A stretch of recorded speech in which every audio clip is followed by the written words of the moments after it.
ਸਤਨਾਮ ਸ਼੍ਰੀ ਵਾਹਿਗੁਰੂ ਸਾਹਿਬ JIO. ਸ਼੍ਰੀ ਨਾਨਕ ਸੋਨਾ ban ਉਚਾਰੀ, ਜੋ ਸੰਜੋਗ ਲਿਖਾ ਕਰਤਾਰੀ। ਸ਼੍ਰੀ ਨਾਨਕ ਸੋਨਾ ਬੈਨ ਉਚਾਰੀ, ਜੋ ਸੰਜੋਗ ਲਿਖਾ ਕਰਤਾਰੀ। ਸਤਨਾਮ ਸੇਰੇ ਵਾਹਿਗੁਰੂ ਜੀ। ਜੈਸੇ ਜਲ ਧੋਏ ਬਿਨ ਅੰਬਰ ਮਲਿਨ ਹੋਤ, ਬਿਨ ਤੇਲ ਮਿਲ ਜੈਸੇ ਕਿ ਸੂ ਪਿਆਨ ਹੈ। ਜੈਸੇ ਬਿਨ ਮਾਂਜੇ ਦਰਪਨ ਜੋਤਹੀਨ ਹੋਤ, ਬਾਰ ਕਾਵਿਓਨ ਜੈਸੇ ਕੇ ਤੁਮ ਨਤਾਨ ਹੈ। जैसे बिन दीपक पावन अंधकार होत, लोने कृत बिना जैसे भोजन समान है। तैसे बिन साध संगत जन्म मरण दुख, मिटत न ब्रह्म भय बिन गुर ज्ञान है। ਏਕ ਓੰਕਾਰਾ ਸਤਿਗੁਰੂ ਤੇ ਪ੍ਰਸਾਦ ਸੱਚ ਹੋਈ। ਵਾਹਿਗੁਰੂ ਜੀ ਕੀ ਫਤਿਹ। ਬਿਘਨ ਵਿਨਾਸ਼ਨ ਸੋਈ। ਵਾਹਿਗੁਰੂ ਜੀ ਕੀ ਫਤਿਹ। ਬਿਘਨ ਵਿਨਾਸ਼ਨ ਸੋਈ। ਵਾਹਿਗੁਰੂ ਜੀ ਕਾ ਖਾਲਸਾ, ਵਾਹਿਗੁਰੂ ਜੀ ਕੀ ਫਤਿਹ। ਪਰਮ ਸਤਿਕਾਰਯੋਗ ਗੁਰੂ ਰੂਪ ਖਾਲਸਾ ਸਾਧ ਸੰਗਤ ਜੀ, ਜਿਤਨੇ ਵੀ ਮਾਈ ਭਾਈ ਨੇਮੀ ਪ੍ਰੇਮੀ ਦੂਰੋਂ ਨੇੜੇ ਚੱਲ ਕਰਕੇ ਮਹਾਂਪੁਰਖਾਂ ਦੇ ਪਵਿੱਤਰ ਪਾਵਨ ਅਸਥਾਨ ਅਥਵਾ ਗੁਰੂ ਬਾਬਾ ਜੀ ਦੇ ਸੱਚਖੰਡ ਦਰਬਾਰ ਦੇ ਵਿੱਚ ਪਹੁੰਚੇ ਹੋ। ਸਤਿਗੁਰਾਂ ਦੇ ਚਰਨਾਂ 'ਚ ਹਾਜ਼ਰੀ ਲਵਾਉਣ ਵਾਸਤੇ ਆਪਣੀਆਂ ਚਿੱਤ ਬਿਰਤੀਆਂ ਬਾਹਰੋਂ ਕਾਗਰ ਕਰਨ ਦੀ ਖੇਚਲ ਕਰੋ। ਭਗਤ ਵਸ਼ਲ ਪਤਤ ਪਾਵਨ ਦੀਨਾ ਬੰਧੂ, ਤਿੰਨੇ ਲੋਕਾਂ ਦੇ ਮਾਲਕ ਸਾਂਝੇ ਰਹਿਬਰ ਨਿਰੰਕਾਰੀ ਜੋਤ ਸ਼੍ਰੀ ਗੁਰੂ ਨਾਨਕ ਦੇਵ ਜੀ ਮਹਾਰਾਜ ਦੀ ਪਾਵਨ ਕਥਾ ਚੱਲ ਰਹੀ ਹੈ। ਪਿਛਲੇ ਪ੍ਰਕਰਨ ਦੇ ਵਿੱਚ ਅਸੀਂ ਇਹ ਵਿਚਾਰ ਸਰਵਣ ਕੀਤੀ, ਜਦੋਂ ਗੁਰੂ ਬਾਬਾ ਜੀ ਨੇ ਕਈ ਸਾਲਾਂ ਤੋਂ ਬਾਅਦ ਕਲਯੁਗੀ ਜੀਵਾਂ ਦਾ ਉਧਾਰ ਕਰਕੇ ਆਪ ਆਪਣੇ ਮੁਬਾਰਕ ਚਰਨ ਰਾਏ ਪੋਇੰਦੀ ਤਲਵੰਡੀ ਹੈ, ਉਹਦੇ ਵਿੱਚ ਪਾਏ ਸਨ। ਸਾਰੇ ਪਰਿਵਾਰ ਨੂੰ ਵੀ ਮਹਾਰਾਜ ਦੇ ਆਉਣ ਦੀ ਖਬਰ ਮਿਲੀ। ਜਿੱਥੇ ਅਸੀਂ ਭਾਈ ਬਾਲਾ ਜੀ ਦੇ ਪਿਤਾ ਦਾ ਖੂਹ ਲਗਾਇਆ ਹੋਇਆ, ਉੱਥੇ ਆ ਕੇ ਮਹਾਰਾਜ ਨੇ ਆਪਣੇ ਆਸਣ ਲਗਾ ਲਏ। ਮਾਤਾ ਤ੍ਰਿਪਤਾ ਜੀ, ਉਹਨਾਂ ਦੇ ਮਨ ਦੇ ਵਿੱਚ ਬੜਾ ਬੈਰਾਗ, ਬੜੀ ਉਦਾਸੀ ਭਰੀ ਹੋਈ ਹੈ। ਸਤਿਗੁਰੂ ਜੀ ਨੂੰ ਕਾਫੀ ਸਮਾਂ ਤੋਂ ਪਹਿਲਾਂ ਆਪਣੀ ਬੁੱਕਲ ਦੇ ਵਿੱਚ ਲੈ ਕਰਕੇ ਉਸੇ ਤਰ੍ਹਾਂ ਘੁੱਟ ਕਰਕੇ ਰੱਖਿਆ। ਇਤਨੇ ਵੱਡੇ ਵੱਡੇ ਹੰਝੂ ਮਾਤਾ ਜੀ ਦੀ ਅੱਖਾਂ ਦੇ ਵਿੱਚੋਂ ਨਿਕਲੇ, ਜਿਹੜੇ ਸੀ ਸਤਿਗੁਰੂ ਜੀ ਦੇ ਪਾਏ ਹੋਏ ਵਸਤਰ ਉਹ ਵੀ ਭਿਉਂਤੇ। ਇਸੇ ਤਰ੍ਹਾਂ ਬਾਬਾ ਕਲਿਆਣ ਚੰਦ, ਉਹ ਵੀ ਘੋੜੀ ਦੇ ਉੱਪਰ ਚੜ੍ਹ ਕੇ ਦੀਨ ਦੁਨੀਆ ਦੇ ਮਾਲਕ ਦੇ ਪਾਸ ਹਾਜ਼ਰ ਹੋ ਗਏ। ਪਰ ਸਤਿਗੁਰੂ ਜੀ ਨੇ ਮਰਜ਼ਾਦਾ ਪੁਰਸ਼ੋਤਮ, ਜਦੋਂ ਮਾਤਾ ਜੀ ਆਏ ਤਾਂ ਵੀ ਉੱਠ ਕੇ ਬੜਾ ਸਤਿਕਾਰ ਕੀਤਾ। ਪਰ ਜਦੋਂ ਬਾਬਾ ਕਲਿਆਣ ਚੰਦ ਜੀ, ਉਹ ਵੀ ਨੇੜੇ ਜੀ ਆ ਗਏ, ਘੋੜੀ 'ਤੇ ਚੜ੍ਹਿਆ ਚੜਾਇਆ, ਉਹਨਾਂ ਦਾ ਵੀ ਗੁਰੂ ਬਾਬਾ ਜੀ ਨੇ ਹੱਦ ਤੋਂ ਵੱਧ ਆਪਣੇ ਵੱਲੋਂ ਮਾਣ ਸਤਿਕਾਰ ਕਰਿਆ। ਪਰ ਜਦੋਂ ਪਰਿਵਾਰ ਨੇ ਨਿਗਾਹ ਮਾਰੀ ਵੀ ਸਾਡੇ ਪਿਆਰੇ ਪੁੱਤਰ ਨੇ ਤਾਂ ਸਰੀਰ ਦੇ ਉੱਪਰ ਸਾਧਾਂ ਫਕੀਰਾਂ ਵਾਲੇ ਵਸਤਰ ਧਾਰਨ ਕੀਤੇ ਹੋਏ ਹਨ। 100 ਦਿਨ ਵੀ ਇਹਦੇ ਨਾਲ ਸਾਡੀ ਬੜੀ ਤੋਹੀਨ ਉਹ ਚਾਰੇ ਪਾਸੇ ਲੋਕਾਂ 'ਚ ਹੋਣ ਲੱਗ ਪੈਣੀ ਹੈ ਵੀ ਬਾਬਾ ਕਲਿਆਣ ਚੰਦ ਉਹਨੂੰ ਤਾਂ ਪਟਵਾਰੀ ਹੋਣ ਦੇ ਨਾਤੇ ਸਾਰੇ ਜਿਹੜੇ ਇਲਾਕੇ ਦੇ ਲੋਕ, ਚਾਹੇ ਕੋਈ ਨੰਬਰਦਾਰ ਹੈ, ਪਤਵੰਤ ਹੈ, ਸੱਜਣ ਭਲੇ ਪ੍ਰਕਾਰ ਜਾਣਦੇ ਨਹੀਂ, ਕੋਈ ਭੁੱਲਿਆ ਨਹੀਂ ਹੋਇਆ। ਉਹਨਾਂ ਨੇ ਸੋਚਣਾ ਵੀ ਪਤਾ ਨਹੀਂ ਕੀ ਗੱਲ ਹੋ ਗਈ। ਮਹਿਤਾ ਜੀ ਦੇ ਪੁੱਤਰ ਨੇ ਅਸਾਧਾਂ ਫਕੀਰਾਂ ਵਾਲੇ ਵਸਤਰ ਪਾਏ ਹੋਏ ਨੇ, ਸਰੀਰ ਦੇ ਉੱਪਰ ਬੜੀਆਂ ਮਿੰਨਤਾਂ ਤਰਲੇ ਦੰਪਤੀ ਨੇ ਗੁਰੂ ਬਾਬਾ ਜੀ ਦੇ ਚਰਨਾਂ 'ਚ ਕੀਤਾ ਵੀ ਦੇਖੋ ਵਿਧਾਤਾ ਨੇ ਘਰ ਦੇ ਵਿੱਚ ਕਿਸੇ ਪਦਾਰਥ ਦੀ ਕੋਈ ਕਮੀ ਤਾਂ ਨਹੀਂ ਛੱਡੀ। ਤੁਹਾਨੂੰ ਅਸੀਂ ਰਾਜੇ ਮਹਾਰਾਜਿਆਂ ਦੇ ਸਮਾਨ ਮਹਿੰਗੀਆਂ ਮਹਿੰਗੀਆਂ ਸੋਹਣੀਆਂ ਸੋਹਣੀਆਂ ਪੁਸ਼ਾਕਾਂ ਤਿਆਰ ਕਰਵਾ ਦਿੰਦੇ ਹਾਂ, ਪਹਿਨ ਕਰਕੇ ਬੜੇ ਸੁੱਖ ਤੁਹਾਨੂੰ ਪ੍ਰਾਪਤ ਹੋ ਜਾਣੇ ਹਨ। ਪਰ ਜਿਹੜਾ ਵੀ ਉਹਨਾਂ ਨੇ ਆਪਣੇ ਵੱਲੋਂ ਪ੍ਰਸ਼ਨ ਕੀਤਾ ਗੁਰੂ ਬਾਬਾ ਜੀ ਦੇ ਚਰਨਾਂ 'ਚ ਨਾਲ ਦੀ ਨਾਲ ਸਰਬੱਗ ਅੰਤਰਜਾਮੀ ਸਤਿਗੁਰਾਂ ਨੇ ਇਲਾਹੀ ਬਾਣੀ ਦੇ ਸ਼ਬਦਾਂ ਦੁਆਰਾ ਉਹਨਾਂ ਦਾ ਜਵਾਬ ਦੇ ਦਿੱਤਾ ਹੈ। ਮਾਤਾ ਤ੍ਰਿਪਤਾ ਜੀ ਬਾਬਾ ਕਲਿਆਣ ਚੰਦ ਵਾਰ-ਵਾਰ ਬੜੀਆਂ ਮਿੰਨਤਾਂ ਕਰਨ ਲੱਗੇ, ਪੁੱਤਰ ਕਿ ਤੈਨੂੰ ਆਪਣੇ ਘਰ ਵਾਲੀ ਤੋਂ ਨਾ ਕੋਈ ਐਸੀ ਤਕਲੀਫ ਹੈ ਜੇ ਤੂੰ ਉਹਨਾਂ ਤੋਂ ਬੜਾ ਮਨ ਦੇ ਵਿੱਚ ਦੁਖੀ ਹੋ ਗਏ ਹੈ, ਇੱਕ ਵਾਰੀ ਕਹਿ ਤਾ ਸਹੀ। ਉਸੇ ਵਕਤ ਅਸੀਂ ਤੁਹਾਡੀ ਜਿਹੜੀ ਦੂਸਰੀ ਸ਼ਾਦੀ ਵੀ ਕਰ ਦਿਆਂਗੇ। ਪਰ ਸਤਿਗੁਰੂ ਜੀ ਤਾਂ ਆਪ ਹੀ ਉਸ ਨਿਰਾਕਾਰ ਵਾਹਿਗੁਰੂ ਦਾ ਸਰੂਪ ਹਨ। ਆਪ ਨਾਰਾਇਣ ਕਲਾਧਾਰ ਜਗ ਮੈਂ ਪਰਵਰਿਓ, ਨਿਰੰਕਾਰ ਆਕਾਰ ਜੋਤ ਜਗ ਮੰਡਲਿਓ ਕਰਿਓ। ਇਹ ਤਾਂ ਅਕਾਲ ਪੁਰਖ ਵਾਹਿਗੁਰੂ ਨੇ ਸੰਸਾਰ ਦੇ ਜੀਵਾਂ ਦਾ ਭਲਾ ਕਰਨ ਦੇ ਇੱਕ ਆਪਣੇ ਆਪ ਨੂੰ ਹੀ ਸ਼੍ਰੀ ਗੁਰੂ ਨਾਨਕ ਦੇਵ ਜੀ ਮਹਾਰਾਜ ਦੇ ਰੂਪ ਦੇ ਵਿੱਚ ਪ੍ਰਗਟ ਕੀਤਾ ਹੋਇਆ ਵੀ ਸਰਗੁਣ ਦੁਆਰਾ ਹੀ ਇਹਨਾਂ ਪ੍ਰਾਣੀਆਂ ਇਹਨਾਂ ਜੀਵਾਂ ਦੀ ਕਲਿਆਣ ਹੋ ਸਕਦੀ ਹੈ ਨਾ। ਜਿਹੜਾ ਹੈ ਹੀ ਨਿਰਗੁਣ ਅਕਾਲ ਪੁਰਖ ਵਾਹਿਗੁਰੂ, ਉਹਨੂੰ ਤਾਂ ਫਿਰ ਤਤ ਵੇਤੇ ਬ੍ਰਹਮ ਗਿਆਨੀ ਨਾਮ ਰਸੀਏ ਹੀ ਅਨੁਭਵ ਕਰ ਸਕਦੇ ਹਨ। ਰੂਪ ਨ ਰੇਖ ਨ ਰੰਗ ਕਿਛ, ਤ੍ਰੈ ਗੁਣ ਤੇ ਪ੍ਰਭਿਨ ਤਿਸੈ ਬੁਝਾਏ। ਨਾਨਕਾ ਜੇ ਸੋਵੈ ਸੋ ਪ੍ਰਸੰਨ। ਨਿਰਗੁਣ ਪਰਮਾਤਮਾ ਨੂੰ ਤਾਂ ਉਹੀ ਵੱਡੇ ਭਾਗਾਂ ਵਾਲੇ ਜਾਣ ਸਕਦੇ ਹਨ। ਤਿਸੈ ਬੁਝਾਏ ਨਾਨਕਾ ਜੇ ਸੋਵੈ ਸੋ ਪ੍ਰਸੰਨ। ਜਿਨ੍ਹਾਂ ਦੇ ਉੱਪਰ ਭਗਵਾਨ ਨੇ ਆਪਣੇ ਆਪ ਹੀ ਐਸੀ ਰਹਿਮਤ ਕਿਰਪਾ ਕਰ ਦਿੱਤੀ ਹੈ, ਕਮਾਈ ਕਰਦਿਆਂ ਜਿਨ੍ਹਾਂ ਜਗਿਆਸੂਆਂ ਨੇ ਇੱਕ ਗਿਆਨ ਤੇ ਦੂਜਾ ਹੈਗਾ ਬੈਰਾਗ, ਇਹਨਾਂ ਦੋਵਾਂ ਨੇਤਰਾਂ ਦੁਆਰਾ ਹੀ ਉਸ ਨਿਰਗੁਣ ਵਾਹਿਗੁਰੂ ਨੂੰ ਅਨੁਭਵ ਕੀਤਾ ਜਾ ਸਕਦਾ ਹੈ। ਤਿਸੈ ਬੁਝਾਏ ਨਾਨਕਾ ਜਿਸ ਹੋਵੈ ਸੋ ਪ੍ਰਸੰਨ।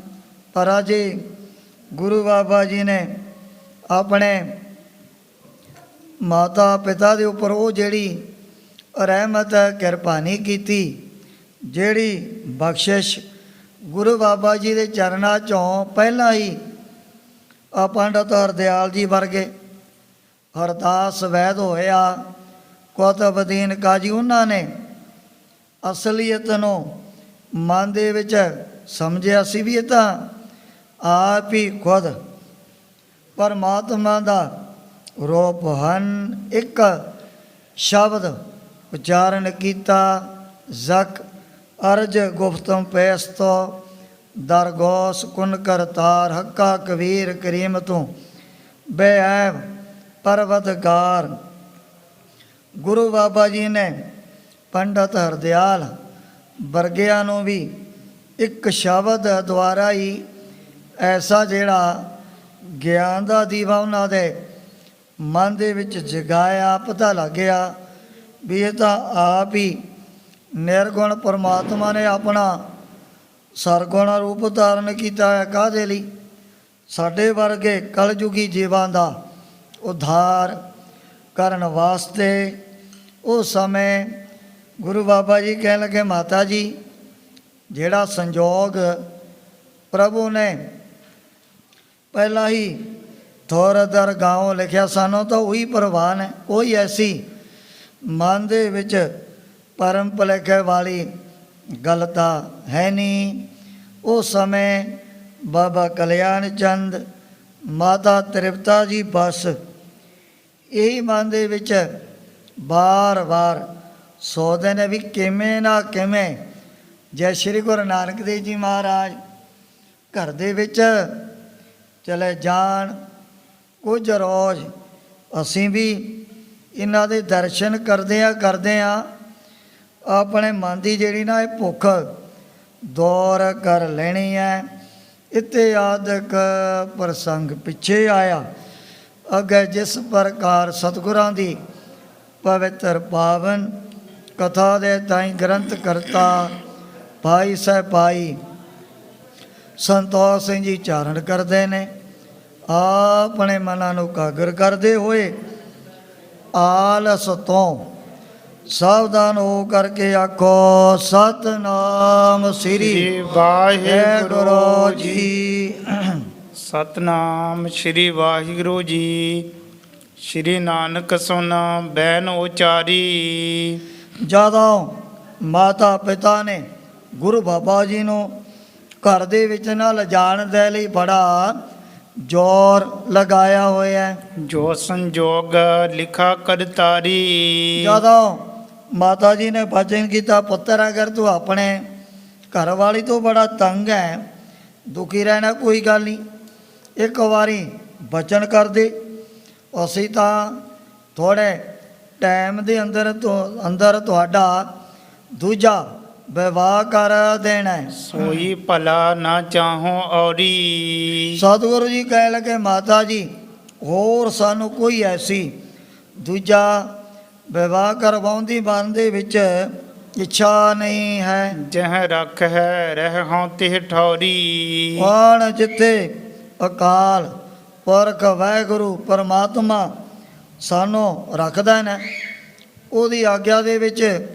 ਉੱਥੇ ਹੀ ਰਹਿ ਕਰਕੇ ਜੀਵਾਂ ਦਾ ਉਧਾਰ ਕਰਦੇ ਹਾਂ। ਰਹਿਨ ਜਾਨ ਹਮਰੇ ਕਰ ਨਾਹੀ। ਸਤਿਗੁਰੂ ਜੀ ਨੇ ਬਚਨ ਕੀਤਾ, ਮਾਤਾ ਜੀ ਘਰ ਦੇ ਵਿੱਚ ਰਹਿਣਾ ਤੇ ਵਿਦੇਸ਼ਾਂ ਦੇ ਵਿੱਚ ਜਾ ਕਰਕੇ ਕਾਲੋਜੁਗੀ ਜੀਵਾਂ ਦੀ ਕਲਿਆਣ ਕਰਨੀ, ਇਹ ਸਾਡੇ ਹੱਥ ਦੇ ਵਿੱਚ ਨਹੀਂ ਹੈ। ਸ਼੍ਰੀ ਕਰਤਾਰ ਅਧੀਨੰ ਆਹੀ। ਜਿੱਥੇ ਵੀ ਪਰਮਾਤਮਾ ਦੀ ਭਗਵਾਨ ਦੀ ਹੁੰਦੀ ਹੈ ਨਾ ਆਗਿਆ, ਉਸ ਥਾਂ 'ਤੇ ਫਿਰ ਸਾਨੂੰ ਬੜੀ ਦੂਰ ਪਹਾੜਾਂ 'ਤੇ ਵੀ ਜਾਣਾ ਪੈਂਦਾ ਹੈ। ਜਹ ਚਾਹਤ ਸੋ ਤਹਾਂ ਪਠਾਵੇ।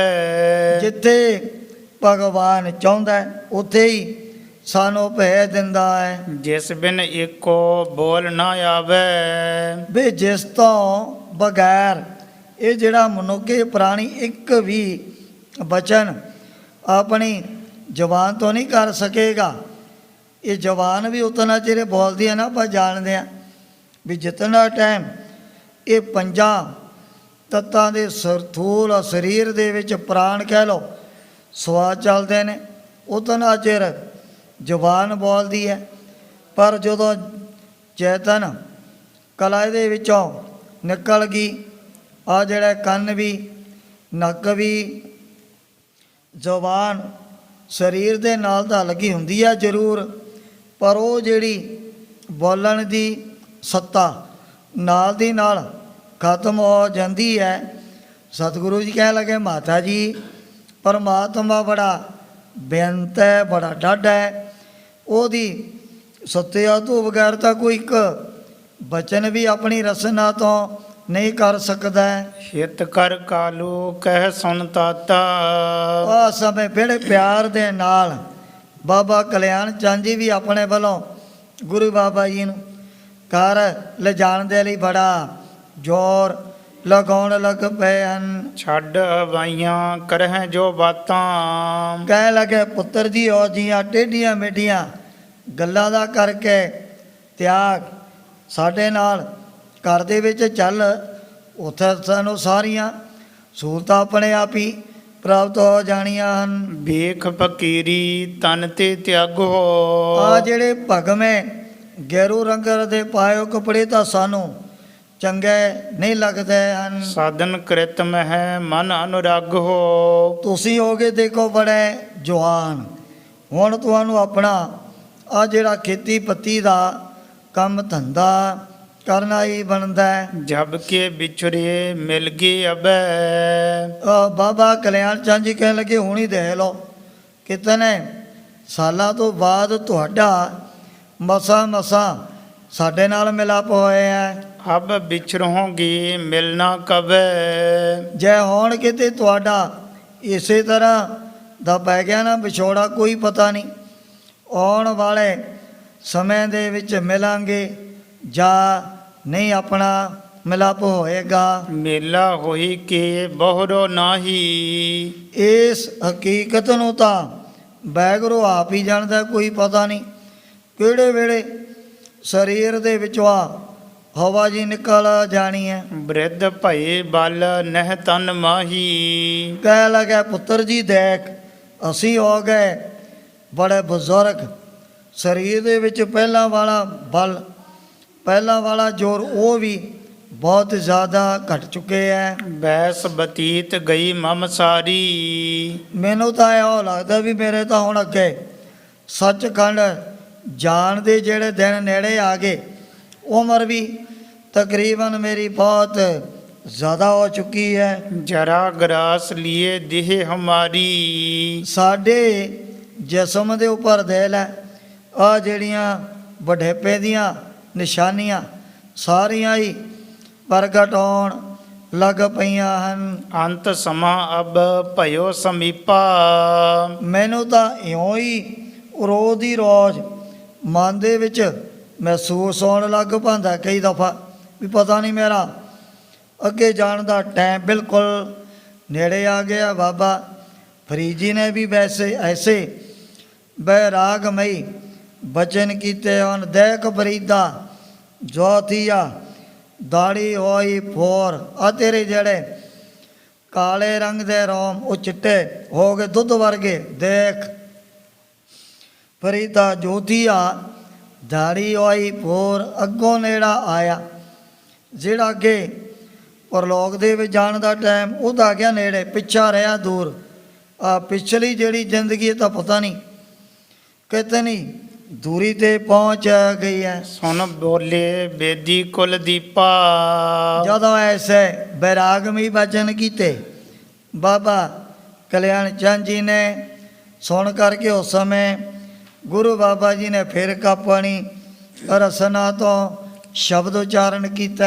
ਮਾਰੂ ਮਹੱਲਾ ਪਹਿਲਾ। ਪਿਛੋ ਰਾਤੀ ਸੱਦੜਾ ਨਾਮ ਖਸਮ ਕਾ ਲੇਹੀ। ਦੇਨ ਦੁਨੀਆ ਦੇ ਮਾਲਕ ਸਤਿਗੁਰੂ ਜੀ ਨੇ ਮਾਰੂ ਰਾਗ ਦੇ ਵਿੱਚ ਸ਼ਬਦ ਉਚਾਰਨ ਕਰਦਿਆਂ ਹੋਇਆਂ ਬਾਬਾ ਕਲਿਆਣ ਚੰਦ ਔਰ ਮਾਤਾ ਤ੍ਰਿਪਤਾ ਜੀ ਨੂੰ ਸਮਝਾਇਆ, ਪਿੱਛੋਂ ਰਾਤੀ ਸੱਦੜਾ ਵੀ ਇਹ ਸਾਰੇ ਪ੍ਰਾਣੀਆਂ ਨੂੰ ਮਨੁੱਖਾਂ ਨੂੰ ਕੋਈ ਵੀ ਹੈ ਪਰਥਾਏ ਸਾਖੀ ਮਹਾਂਪੁਰਖ ਬੋਲਦੇ ਸਾਂਝੀ ਸਗਲ ਜਹਾਨ ਹੈ।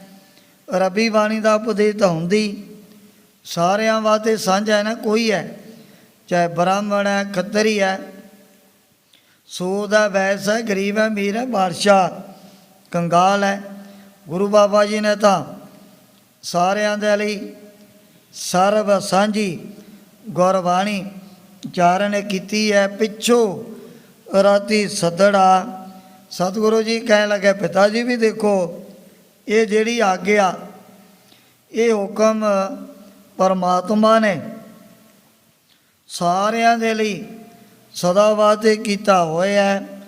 ਪਿੱਛ ਰਾਤੀ ਸੱਦੜਾ, ਪਿੱਛਲ ਰਾਤ ਕਿਹੜੀ ਹੈ? ਮਨੁੱਖਾ ਜਨਮ ਵੀ ਕਹਿ ਦਿੰਦੇ ਹਨ, ਜਾਂ ਫਿਰ ਜੋ ਹੈ ਕਲਯੁਗ ਦੇ ਟਾਈਮ ਨੂੰ ਵੀ ਪਿੱਛੋਂ ਦੁਬਾਰੇ ਪਿਛੋ ਰਾਤੀ ਸੱਦੜਾ, ਪਿੱਛੋਂ ਰਾਤੀ ਸੱਦੜਾ ਭਾਵ ਕਲਯੁਗ ਦਾ ਜਿਹੜਾ ਟਾਈਮ ਹੈ ਇਹਨੂੰ ਵੀ ਸਤਿਗੁਰੂ ਜੀ ਨੇ ਬੜਾ ਸ੍ਰੇਸ਼ਟ ਮੰਨਿਆ। ਸਤਿਯੁਗ ਦੁਆਪਰ ਤ੍ਰੇਤਾ ਭਣੀਐ, ਕਲਯੁਗ ਊਤਮੋ ਯੁਗ ਮਾਹੇ। ਇਸ ਯੁੱਗ ਦੀ ਵਡਿਆਈ ਵੀ ਮਹਾਰਾਜ ਨੇ ਕੀਤੀ ਹੋਈ ਹੈ। ਪਰ ਸਾਰਿਆਂ ਨਾਲੋਂ ਸੋਹਣਾ ਟਾਈਮ ਕਿਹੜਾ ਹੈ? ਵੀ ਜਿਹੜੇ ਭਰ ਜਵਾਨੀ ਦੇ ਵਿੱਚ ਅੰਮ੍ਰਿਤ ਵੇਲੇ ਹੀ ਉੱਠ ਕਰਕੇ ਕਾਲ ਪੁਰਖ ਵਾਹਿਗੁਰੂ ਦਾ ਨਾਮ ਜਪਦੇ ਹਨ। ਪਰ ਜਿਨ੍ਹਾਂ ਨੇ ਅੰਮ੍ਰਿਤ ਵੇਲਾ ਬ੍ਰਹਮੂਰ ਦਾ ਟਾਈਮ ਕਦੇ ਸੰਭਾਲਿਆ ਹੀ ਨਹੀਂ, ਉਹਨਾਂ ਦੇ ਪ੍ਰਥਾਏ ਬਾਬਾ ਫਰੀਦ ਜੀ ਨੇ ਕਿਹਾ ਜੀ ਲਾਨਤ ਪਾਈ ਹੋਈ ਹੈ। ਫਰੀਦਾ ਪਿਛਲ ਰਾਤ ਨਾ ਜਾਗਿਓ ਹੈ, ਜੀ ਬਦੜੋਂ ਮੋਇਓ ਹੈ। ਜੇ ਤਾਂ ਰੱਬ ਵਸਾਰਿਆ ਤਾਂ ਰੱਬ ਨਾ ਵਿਸਰਿਓ ਹੈ। ਐ ਪ੍ਰਾਣੀ ਅਗਰ ਤੂੰ ਅੰਮ੍ਰਿਤ ਵੇਲੇ ਜਾਗਿਆ ਨਹੀਂ, ਬ੍ਰਹਮੂਰ ਦਾ ਟਾਈਮ ਨਹੀਂ ਨਾ ਤੈਂ ਸੰਭਾਲਿਆ, ਸਮਝ ਲਾ ਵੀ ਬਸ ਤੂੰ ਜਿਉਂਦਾ ਹੀ ਮੁਰਦਿਆਂ ਦੇ ਸਮਾਨ ਬਣ ਗਏ ਐ। ਪਿੱਛੋਂ ਰਾਤੀ ਸੱਦੜਾ, ਜਿਹੜੇ ਪਿਛਲੇ ਪੈਰ ਉੱਠ ਕਰਕੇ ਭਗਵਾਨ ਦਾ ਸਿਮਰਨ ਕਰਦੇ ਹਨ। ਨਾਮ ਖਸਮ ਕਾ ਲੀਹੀ, ਉੱਠ ਕਰਕੇ ਜਿਨ੍ਹਾਂ ਨੇ ਆਪਣੇ ਮਨ ਨੂੰ ਭਗਵਾਨ ਦੀ ਬੰਦਗੀ ਦੇ ਵਿੱਚ ਜੋੜਿਆ। ਪਿੱਛੋਂ ਰੁੱਤੀ ਸੱਦੜਾ, ਪਿਛਲ ਰਾਤ ਉਸ ਨੂੰ ਮਹਾਰਾਜ ਨੇ ਸਾਰਿਆਂ ਨਾਲੋਂ ਉੱਤਮ ਜਿਹੜੀ ਚੰਗੀ ਰੁੱਤ ਮੰਨਿਆ ਹੋਇਆ ਹੈ। ਨਾਮ ਖਸਮ ਕਾ ਲੀਹੀ, ਜਿਹੜੇ ਵੱਡੇ ਭਾਗਾਂ ਵਾਲੇ ਉੱਠ ਕਰਕੇ ਸਾਜਰੇ ਹੀ ਬ੍ਰਹਮੂਰ ਦੇ ਟਾਈਮ ਤੇ ਨਾਮ ਖਸਮ ਕਾ ਲੈ ਆਪਣੇ ਮਾਲਕ ਸੁਆਮੀ ਪ੍ਰਭੂ ਦੀ ਯਾਦ ਦੇ ਵਿੱਚ ਜੁੜ ਕਰਕੇ ਫਿਰ ਉਹਦੀ ਬੰਦਗੀ ਕਰਦੇ ਹਨ। ਖੇਮੇ ਛਤਰ ਸਰਾਏ ਚੀ, ਉਸ ਸਮੇਂ ਬਾਬਾ ਕਲਿਆਣ ਚੰਦ ਜੀ ਪੁੱਛਣ ਲੱਗਿਆ ਪੁੱਤਰ ਵੀ ਜਿਨ੍ਹਾਂ ਨੇ ਆਪਣਾ ਇਹ ਬ੍ਰਹਮੂਰ ਦਾ ਇਹੋ ਜਿਹਾ ਸੁਨਹਿਰੀ ਮੌਕਾ ਸੰਭਾਲਿਆ, ਉਹਨਾਂ ਨੂੰ ਫਲ ਕੀ ਮਿਲੂ, ਕੀ ਲਾਭ ਪ੍ਰਾਪਤ ਹੁੰਦਾ ਨਾ। ਜਿਹੜੇ ਹੁਣ ਪਹਿਲਾਂ ਨੀਂਦ ਨੂੰ ਛੱਡ ਕੇ ਠੰਡੇ ਜਲ ਦੇ ਨਾਲ ਕਰਦੇ ਨੇ ਇਸ਼ਨਾਨ, ਫਿਰ ਵਾਹਿਗੁਰੂ ਦੀ ਯਾਦ ਦੇ ਵਿੱਚ ਜੁੜ ਕਰਕੇ ਬੈਠ ਜਾਂਦੇ, ਉਹਨਾਂ ਨੂੰ ਫਲ ਵੀ ਕੋਈ ਮਿਲਦਾ ਉਹਨਾਂ। ਉਸ ਸਮੇਂ ਗੁਰੂ ਬਾਬਾ ਜੀ ਨੇ ਬਚਨ ਕੀਤਾ ਆਪਣੇ ਪਿਤਾ ਜੀ ਨੂੰ, ਖੇਮੇ ਛਤਰ। ਸਤਿਗੁਰੂ ਜੀ ਕਹਿਣ ਲੱਗੇ ਪਿਤਾ ਜੀ ਉਹਨਾਂ ਨੂੰ ਚੰਦੋਆ, ਖੇਮਾ ਕਹਿੰਦੇ ਨੇ ਚੰਦੋਏ ਨੂੰ, ਛਤਰ ਹੁੰਦਾ ਹੈ ਸਿਰ ਦੇ ਉੱਪਰ ਜਲਾਉਣ ਵਾਲਾ। ਦੁਬਾਰਾ ਪੜ੍ਹ। ਖੇਮੇ ਛਤਰ ਸਰਾਏ ਚੀ, ਖੇਮੇ ਛਤਰ ਸਰਾਏ 'ਚ ਭਾਵ ਉਹਨਾਂ ਦੇ ਬੈਠਣ ਦੇ ਲਈ ਐਸੀਆਂ ਸੋਹਣੀਆਂ ਸੋਹਣੀਆਂ ਕਨਾਤਾਂ ਵੀ ਲੱਗ ਜਾਂਦੀਆਂ ਹਨ। ਖੇਮ ਤੋਂ ਭਾਵ ਖਿਮਾ ਰੂਪੀ ਗੁਣ ਉਹਨਾਂ ਨੂੰ ਮਿਲ ਜਾਣਾ। ਖੇਮੇ ਛਤਰ ਜਸ ਰੂਪੀ ਛਤਰ ਉਹਨਾਂ ਦੇ ਸਿਰ ਦੇ ਉੱਪਰ ਝੋਲਣ ਲੱਗ ਜਾਂਦੇ ਹਨ। ਸਰਾਏ 'ਚ ਉਹਨਾਂ ਨੂੰ ਫਿਰ ਸਰਵਣ ਮੰਨਣ ਨਿਧਿਆਸਨ ਰੂਪੀ ਹੋ ਜੀਆਂ ਕਨਾਤਾਂ ਵੀ ਪ੍ਰਾਪਤ ਹੋ ਜਾਣੀਆਂ ਹਨ। ਦਿਸਨ ਰਥ ਪੀੜੇ ਦਿਸਣ ਰਥ ਪੀੜੇ, ਉਹਨਾਂ ਦੇ ਚੜ੍ਹਨ ਦੇ ਲਈ ਨਾ ਬੜੇ ਸੋਹਣੇ ਸੋਹਣੇ ਰਥ ਆਪਣੇ ਆਪ ਹੀ ਹਾਜ਼ਰ ਹੋ ਜਾਂਦੇ ਨੇ। ਜੇ ਕਿਤੇ ਉਹਨਾਂ ਨੇ ਕਿ ਦੂਰ ਦਰੇਡੇ ਜਾਣਾ ਹੁੰਦਾ ਹੈ। ਜਿਨੀ ਤੇਰਾ ਨਾਮ ਧਿਆਇਆ ਜਿਨੀ ਤੇਰਾ ਨਾਮ ਧਿਆਇਆ, ਐ ਮੇਰੇ ਵਾਹਿਗੁਰੂ, ਐ ਮੇਰੇ ਪਰਮਾਤਮਾ, ਵੀ ਜਿਨ੍ਹਾਂ ਸ਼ਰਧਾਲੂ ਪ੍ਰੇਮੀਆਂ ਗੁਰੂ ਕੇ ਪਿਆਰਿਆਂ ਨੇ ਪਰਮਾਤਮਾ ਦਾ ਨਾਮ ਜਿਹੜਾ ਮਨ ਚਿੱਤ ਲਗਾ ਕਰਕੇ ਜਪਿਆ, ਤਿਨ ਕੋ ਸਦ ਮਿਲੀ ਤਿੰਨ ਕੋ ਸਾਧ ਮਿਲੇ, ਉਹਨਾਂ ਨੂੰ ਇਹੋ ਜਿਹੀਆਂ ਵਸਤੂਆਂ ਆਪਣੇ ਆਪ ਹੀ ਮਿਲ ਜਾਂਦੀਆਂ ਹਨ। ਕੋਈ ਜ਼ਿਆਦਾ ਉਦਮ ਪ੍ਰਸ਼ਾਰਤ ਕਰਨ ਦੀ ਲੋੜ ਪੈਂਦੀ ਨਹੀਂ। ਪ੍ਰੇਮੀ ਆਪਣੇ ਆਪ ਹੀ ਇਹੋ ਜਿਹੀਆਂ ਬੇਕੀਮਤੀਆਂ ਜਿਹੜੀਆਂ ਵਸਤੂਆਂ ਮਹਾਂਪੁਰਖਾਂ ਦੇ ਚਰਨਾਂ ਦੇ ਵਿੱਚ ਲਿਆ ਕਰਕੇ ਭੇਟਾ ਕਰ ਦਿੰਦੇ ਹਨ। ਗੁਰੂ ਕਲਗੀਧਰ ਸੱਚੇ ਪਾਤਸ਼ਾਹ ਦੇ ਚਰਨਾਂ 'ਚ ਰਤਨ ਰਾਏ ਕਿਹੋ ਜਿਹੀਆਂ ਬੇਕੀਮਤੀਆਂ ਭੇਟਾਵਾਂ ਲੈ ਕਰਕੇ ਆਪਣੇ ਆਪ ਹੀ ਹਾਜ਼ਰ ਹੋਇਆ ਸੀ ਨਾ। ਉਹਨੂੰ ਕਿਸੇ ਨੇ ਜਾ ਕੇ ਪ੍ਰੇਰਿਆ ਥੋੜ੍ਹਾ, ਭਾਈ ਤੂੰ ਇਹੋ ਜਿਹੀਆਂ ਵਸਤੂਆਂ ਸਤਿਗੁਰੂ ਜੀ ਦੇ ਵਾਸਤੇ ਤਿਆਰ ਕਰਵਾਉਣੀਆਂ ਨਹੀਂ। ਤਿੰਨ ਕੋ ਸਾਧ ਮਿਲੇ, ਜਿਹੜੇ ਨੇ ਬ੍ਰਹਮ ਗਿਆਨੀ ਬ੍ਰਹਮ ਸਰੋਤਰੀ ਤੱਤ ਵਿੱਚ ਮਹਾਂਪੁਰਖ, ਉਹਨਾਂ ਦੇ ਪਾਸ ਵੀ ਜਿਹੜੇ ਵੱਡੇ ਭਾਗਾਂ ਵਾਲੇ ਸੇਵਕ ਦਾਸ ਬੜੀਆਂ ਇਹੋ ਜਿਹੀਆਂ ਮਹਿੰਗੀਆਂ ਮਹਿੰਗੀਆਂ ਵਸਤੂਆਂ ਆਪਣੇ ਆਪ ਹੀ ਲਿਆ ਕਰਕੇ ਭੇਟਾ ਕਰ ਦਿੰਦੇ ਨੇ। ਤਿੰਨ ਕੋ ਸਾਧ ਮਿਲੇ। ਗੁਰੂ ਬਾਬਾ ਜੀ ਕਹਿਣ ਲੱਗੇ, ਪਿਤਾ ਜੀ ਉਹਨਾਂ ਨੂੰ ਤਾਂ ਫਿਰ ਰਥਾਂ ਦੇ ਨਾਲ ਘੋੜੇ ਨਾਲ ਮਹਿੰਗੇ ਮਹਿੰਗੇ ਜੋੜੇ ਜੜਾਏ ਆਪਣੇ ਆਪ ਹੀ ਪ੍ਰਾਪਤ ਹੋ ਜਾਂਦੇ ਹਨ। ਬਾਬਾ ਮੈਂ ਕਰਮਹੀਨ ਕੂੜਿਆਰ ਹੇ ਪਿਤਾ ਜੀ, ਹੈ ਬਾਬਾ ਮੈਂ ਕਰਮਹੀਣ ਕੋੜਿਆਰ, ਵੀ ਮੈਂ ਤਾਂ ਖੋਟੇ ਕਰਮਾਂ ਨੂੰ ਹੀ ਸਦਾ ਵਾਸਤੇ ਕਰਨ ਵਾਲਾ, ਮੈਂ ਕਰਮਹੀਣ ਕੋੜਿਆਰ, ਮੇਰਾ ਮਨ ਝੂਠ ਤੂਫਾਨ ਇਹਦੇ ਵਿੱਚ ਹੀ ਜੁੜਿਆ ਰਹਿੰਦਾ। ਕਦੇ ਮੈਂ ਕੋਈ ਐਸਾ ਸ਼ੁਭ ਕਰਮ ਨਹੀਂ ਧਾਰਨ ਕੀਤਾ, ਨਾਮ ਨਾ ਪਾਇਆ ਤੇਰਾ ਮੈਂ ਆਪਣੇ ਜੀਵਨ ਦੌਰਾਨ ਕਦੇ ਵੀ ਤੇਰੇ ਨਾਮ ਦੀ ਤਾਂ ਪ੍ਰਾਪਤੀ ਤਾਂ ਕੀਤੀ ਨਹੀਂ। ਜਿਹੜੇ ਨੇ ਦੁਨਿਆਵੀ ਪਦਾਰਥ, ਕਿਨੇ ਬਣ ਜਿਆ ਕਾਂਸੀ ਤਾਂਬਾ, ਕਿਨੇ ਲੌਂਗ ਸੁਪਾਰੀ, ਸੰਤੋ ਬਣ ਜਿਆ ਨਾਮ ਗੋਬਿੰਦ ਕਾ ਐਸੀ ਕੈਪ ਮਾਰੀ ਹਰ ਕੇ ਨਾਮ ਕੇ ਬੇ ਪਿਆਰੀ ਸੋਨਾ ਚਾਂਦੀ ਹੈ। ਆ ਜਿਹੜੇ ਹੀਰੇ ਪੰਨੇ ਬਥੇਰੇ, ਇਹਨਾਂ ਦੀਆਂ ਪੰਡਾਂ ਦੀਆਂ ਪੰਡਾਂ ਬੰਨ੍ਹ ਲਈਆਂ, ਪਰ ਤੇਰਾ ਜਿਹੜਾ ਨਾਮ ਇਹ ਮੈਂ ਆਪਣੇ ਜੀਵਨ ਦੇ ਵਿੱਚ ਪ੍ਰਾਪਤ ਨਹੀਂ ਕੀਤਾ।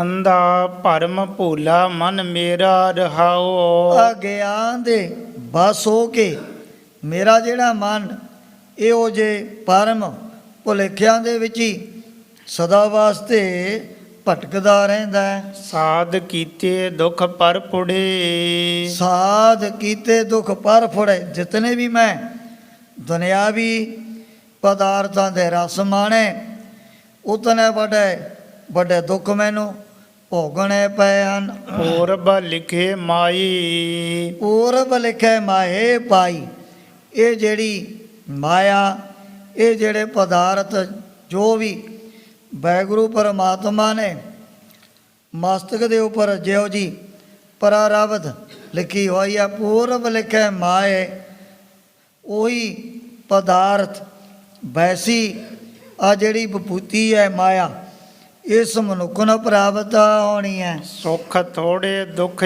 ਅਗਲੀ ਸੁੱਖ ਥੋੜੇ ਦੁੱਖ ਅਗਲੇ, ਵੀ ਜਿਨ੍ਹਾਂ ਸ਼ੁਭ ਕਰਮਾਂ ਦੇ ਨਾਲ ਪ੍ਰਾਪਤ ਹੋਣੇ ਸੀ ਸੁੱਖ, ਉਹ ਤਾਂ ਮੈਂ ਬਹੁਤ ਕੰਮ ਕੀਤੇ ਨੇ ਨਾ। ਸੁੱਖ ਥੋੜੇ ਚੰਗਿਆਈ ਆਲਕ ਕਰੇ, ਬਰਿਆਈ ਹੋਏ ਸੈਰ, ਨਾਨਕ ਅੱਜ ਕੱਲ੍ਹ ਆਪ ਸੇ ਗਾਫਲ ਵਿਆਹੀ ਪੈਰ, बुरे काम को उठ खलोया, नाम की बेला पै पै सोया, सुख थोड़े। जिन्हां शुभ कर्मां दे नाल ਪ੍ਰਾਪਤ ਹੋਣੇ ਸੀ ਸੁੱਖ, ਉਹ ਤਾਂ ਮੈਂ ਬਹੁਤ ਘੱਟ ਹੀ ਕੀਤੇ ਹਨ। ਦੁੱਖ ਅਗਲੇ, ਪਰ ਜਿਨ੍ਹਾਂ ਪਾਪਾਂ ਦੇ ਨਾਲ ਮਿਲਣ ਨੇ ਦੁੱਖ, ਉਹਨਾਂ ਦੀਆਂ ਮੈਂ ਭੰਡਾਂ ਦੀਆਂ ਪੰਡੀਆਂ ਬੰਨ੍ਹ ਲਈਆਂ ਹਨ। ਦੁਖੇ ਦੁਖ ਬਿਹਾਈ, ਉਹ ਫਿਰ ਆਪਣੇ ਜੀਵਨ ਨੂੰ ਤਨ ਦੇ ਦੁੱਖ, ਮਨ ਦੇ ਰੋਗ, ਇਹਨਾਂ ਦੇ ਵਿੱਚ ਹੀ ਲਾ ਕਰਕੇ ਬਤੀਤ ਕਰ ਲੈਂਦੇ ਹਨ। ਵਿਛੜਿਆਂ ਕਾ ਕਿਆ ਵਿਛੜੈ, ਵਿਛੜਿਆ ਕਿਆ ਕਿਆ ਵਿਛੜਾ, ਜਿਹੜੇ ਪਹਿਲਾਂ ਹੀ ਪਰਮਾਤਮਾ ਤੋਂ ਵਿਛੜ ਚੁੱਕੇ ਹਨ, ਉਹਨਾਂ ਦਾ ਵਿਛੋੜਨ ਦਾ ਫਾਇਦਾ ਕੀ ਹੈ? ਉਹ ਤਾਂ ਪਹਿਲਾਂ ਹੀ ਵਿਚਾਰੇ ਨਾਨਾ ਪ੍ਰਕਾਰ ਦੀਆਂ ਜੋਨੀਆਂ ਦੇ ਵਿੱਚ ਠੇਡੇ ਖਾਰੇ ਹਰ ਬਿਸਰਤ ਸਦਾ ਖੁਆਰੀ, ਤਾ ਕੋ ਧੋਖਾ ਕਾਂ ਵਿਆਪੈ, ਜਾਗੋ ਓਟ ਤੁਹਾਰੀ।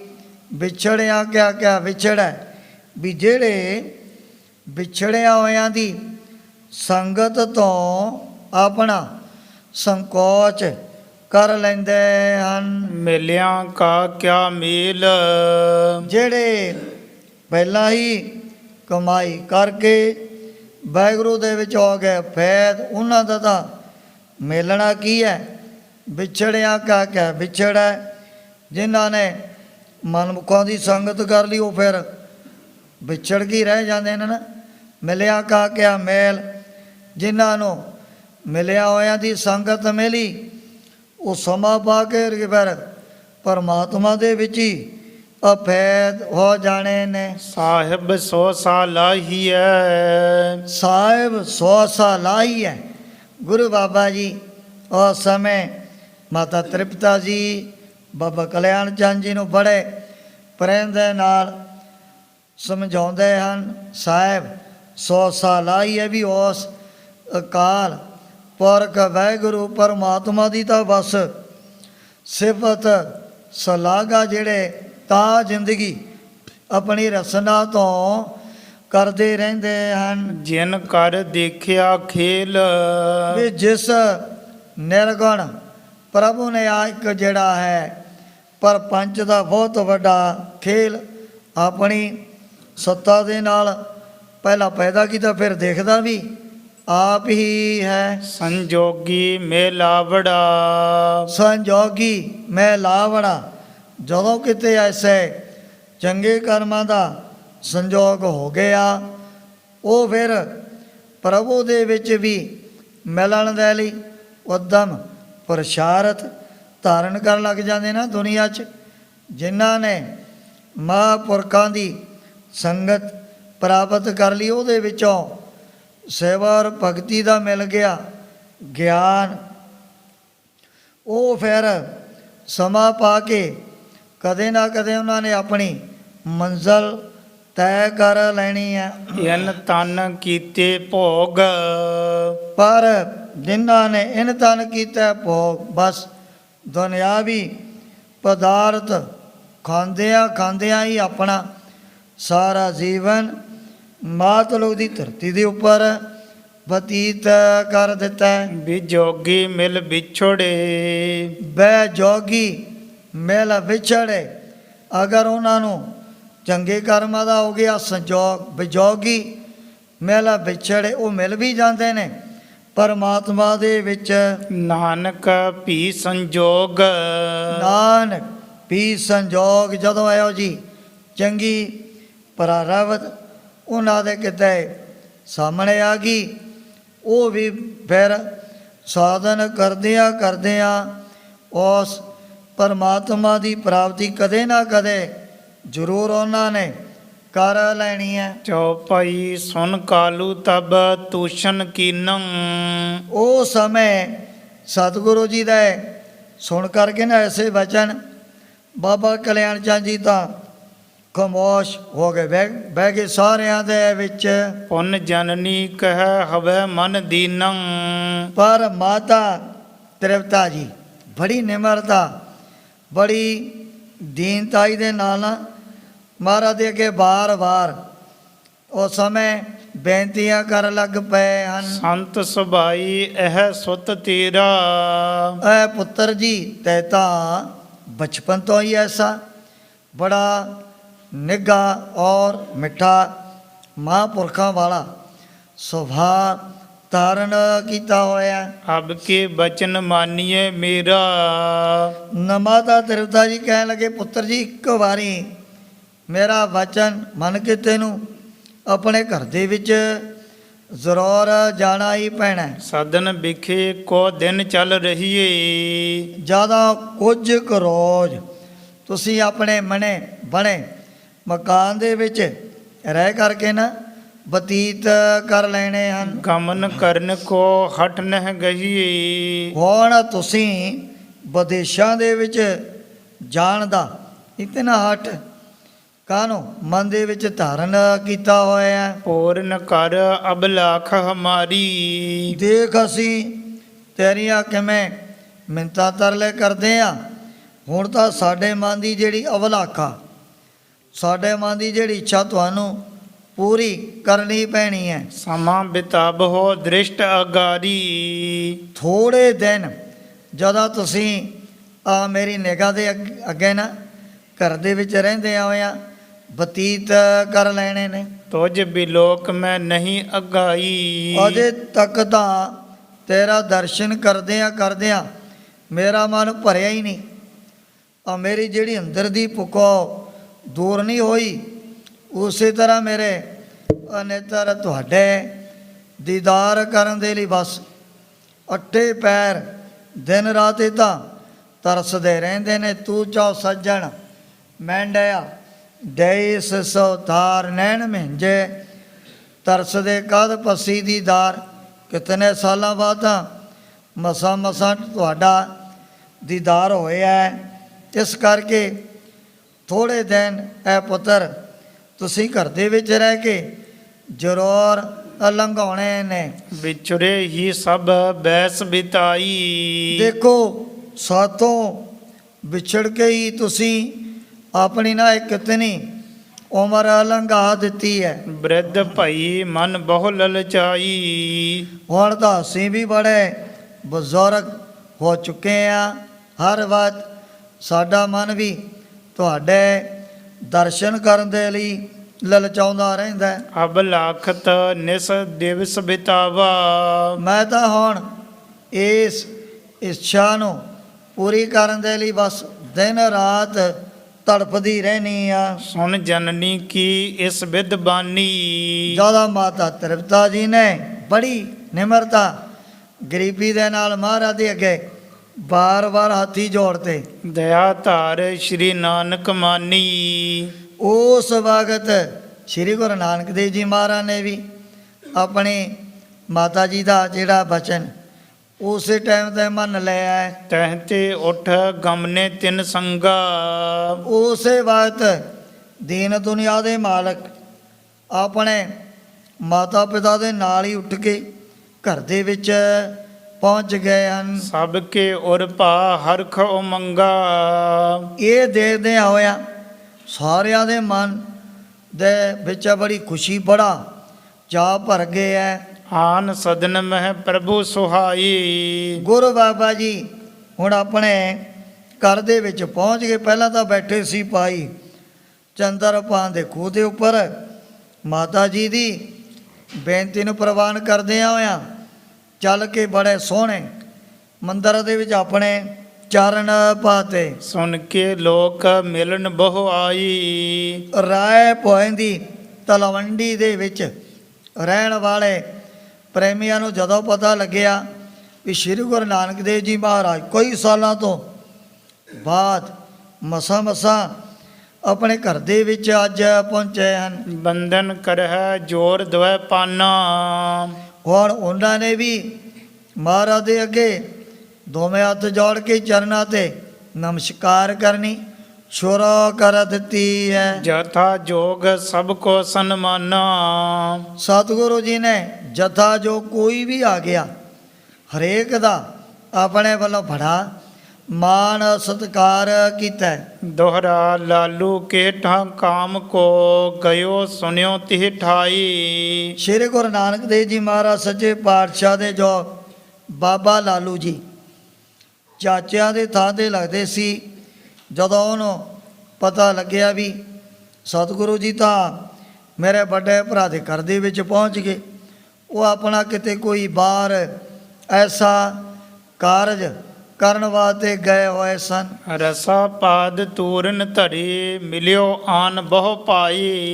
ਜਦੋਂ ਇਹ ਖਬਰ ਮਿਲੀ ਬਾਬਾ ਲਾਲੂ ਜੀ ਨੂੰ, ਉਹ ਵੀ ਚੱਕਵੇਂ ਪੈਰ ਉਸੇ ਵਕਤ ਸਤਿਗੁਰੂ ਜੀ ਦਾ ਦੀਦਾਰ ਕਰਨ ਦੇ ਲਈ ਹਾਜ਼ਰ ਹੋ ਗਏ। चौपाई पीर भोर भी अजर मजारी।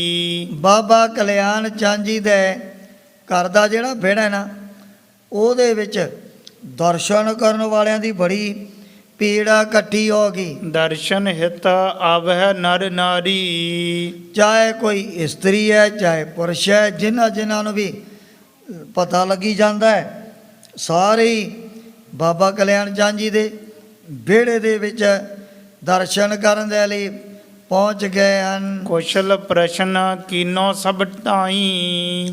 ਹੁਣ ਸਤਿਗੁਰੂ ਜੀ ਦਾ ਜਿਹੜਾ ਹਿਰਦਾ ਹੈ ਸਦਾ ਵਾਸਤੇ ਦਇਆ ਦੇ ਨਾਲ ਭਰੇ ਹੀ ਰਹਿੰਦਾ ਹੈ। ਹਰੇਕ ਦੇ ਨਾਲ ਮਹਾਰਾਜ ਨੇ ਜਿਵੇਂ ਰਾਜੀ ਖੁਸ਼ੀ ਸੁੱਖ ਸਾਥ ਬਾਲ ਬੱਚੇ ਦੇ ਪ੍ਰਤੀ ਬੜੇ ਪ੍ਰਵਚਨ ਕੀਤੇ ਨੇ ਸਾਰੇ ਨਗਰ ਨਿਵਾਸੀਆਂ ਦੇ ਨਾਲ। बैठारी कह श्री जग साई। ਸਤਿਗੁਰੂ ਜੀ ਸਾਰਿਆਂ ਨੂੰ ਬੜੇ ਮਾਣ ਸਤਿਕਾਰ ਦੇ ਨਾਲ ਵਿਹੜੇ ਦੇ ਵਿੱਚ ਬੈਠਣ ਦੇ ਲਈ ਆਪਣੇ ਵੱਲੋਂ ਇਸ਼ਾਰਾ ਕਰੀ ਜਾਂਦੇ ਨੇ। ਭੀੜ ਤਾਂ ਹੋ ਗਈ ਬਹੁਤ ਜ਼ਿਆਦਾ, ਵੀ ਜਿੱਥੇ ਕਿਸੇ ਨੂੰ ਜਗ੍ਹਾ ਮਿਲਦੀ ਹੈ ਉਸ ਥਾਂ 'ਤੇ ਤੁਸੀਂ ਬੈਠ ਕੇ ਦਰਸ਼ਨ ਕਰ ਸਕਦੇ ਹੋ। प्रोहत राई जे आद मुलाना।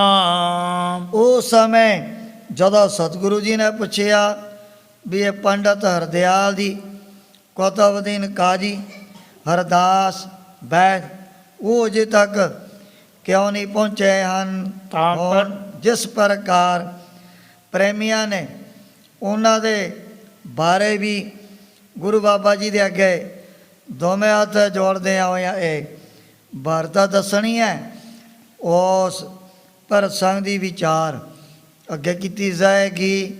ਇਉਂ ਸ਼੍ਰੀ ਗੁਰੂ ਨਾਨਕ ਦੇਵ ਜੀ ਮਹਾਰਾਜ ਗੁਰਤਾ ਗੱਦੀ ਤੇ ਵਿਰਾਜਮਾਨ ਹੋ ਕੇ ਆਪਣੇ ਪਵਿੱਤਰ ਉਪਦੇਸ਼ ਅਤੇ ਦਰਸ਼ਨਾਂ ਦੁਆਰਾ ਵਡਭਾਗੇ ਗੁਰ ਸਿੱਖਾਂ ਤਾਈਨੇ ਹਾਲ ਕਰ ਰਹੇ ਨੇ। प्रोहत राई जे आद मुलाना। ता पर लोक सो नर न बखाना। प्रोहत राई जे आद मुलाना। ता पर लोक सो नर न बखाना। ਇਹ ਚੌਥੇ ਪਾਰ ਬ੍ਰਹਮ ਅਵਨਾਸੀ ਅਗ अगनास।